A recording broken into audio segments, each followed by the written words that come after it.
Most of Stanley Kubrick's films are famously enigmatic.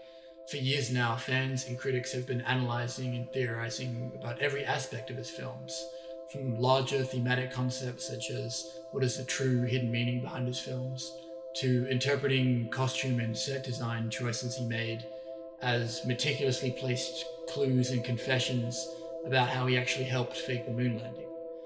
I'm not saying I necessarily agree or believe those theories, but I do think they're very interesting. And just like his films, there's a lot to chew on there. But what I want to talk about today is something that I've found particularly fascinating for a while. His last film, Eyes Wide Shut, is arguably his most enigmatic, which is definitely saying something. By this point in his career, at the very end of his film career, and his life actually, he had already cemented himself as one of the greatest filmmakers of all time, if not the greatest ever. Stanley Kubrick died 2 months before the film's release, and famously 6 days after he turned in the final cut of the film to Warner Bros. Now, this sparked endless speculation about there being potentially large portions of Eyes Wide Shut that were cut out after Kubrick's death. Conspiracy theories about like the real ending of the film.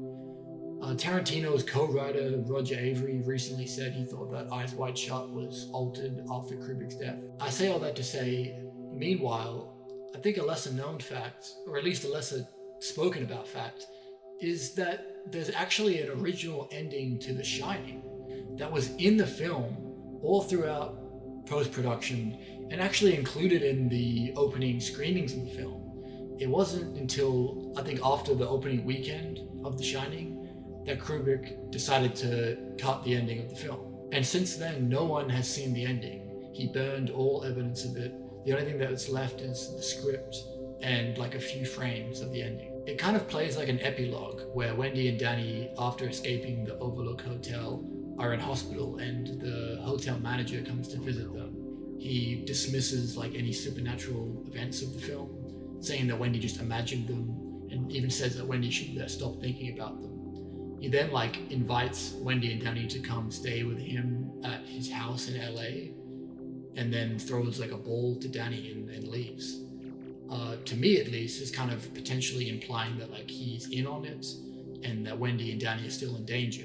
It's kind of crazy to me. I feel like with Eyes Wide Shut, everyone is massively misinterpreting it. People just don't understand the film, and that's kind of spawned these grandiose conspiracy theories about there was a ritual scene at the end that was cut out, and there's all these scenes that were deleted behind Kubrick's back after he died. When I think in reality, everything that the conspiracy theories about Eyes Wide Shut, everything that they imply, here's what the film is actually about, it's all in the film. It's all there. It's just in subtext. It's not actually shown. It's what they don't show. It's what they can't show, but they instead imply. But I highly doubt there was an ending to Eyes Wide Shut which was cut after Kubrick's death, because the ending itself was so purposeful.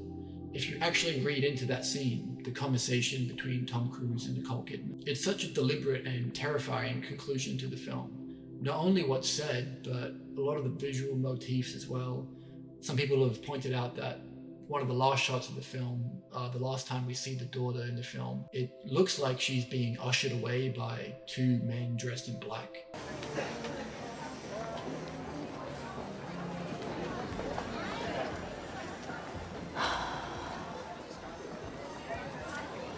Maybe I think we should be grateful.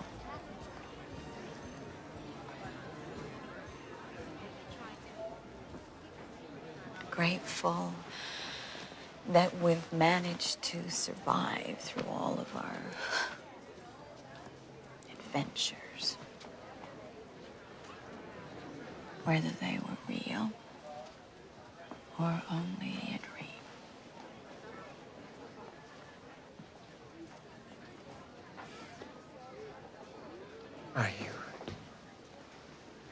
Are you sure of that? Am I sure?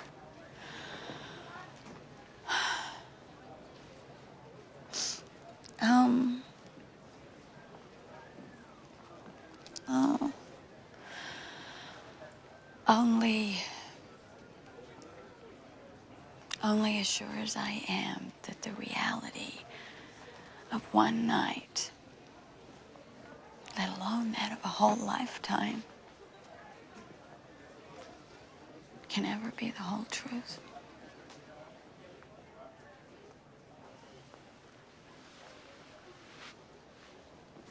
And no dream is ever just a dream.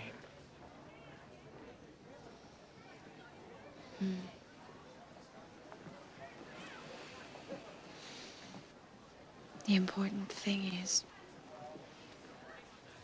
we're awake now. And hopefully for a long time to come. Forever. Forever. Forever. Let's not use that word, you know. It frightens me. I think it's a very purposeful ending to the film that just went over people's heads. There could have been stuff cut out of Eyes Wide Shut, but I highly doubt it was the ending. I think people just don't understand Stanley Kubrick as a filmmaker. If you really think there was supposed to be some kind of over-the-top ritual scene like in a slasher film at the end of Eyes Wide Shut, and meanwhile, there's an entirely different ending to The Shining that was in the film all throughout the release, right up until the opening screenings of the film. And it was only until people had already seen it that Kubrick decided to cut it, and no one's seen it since.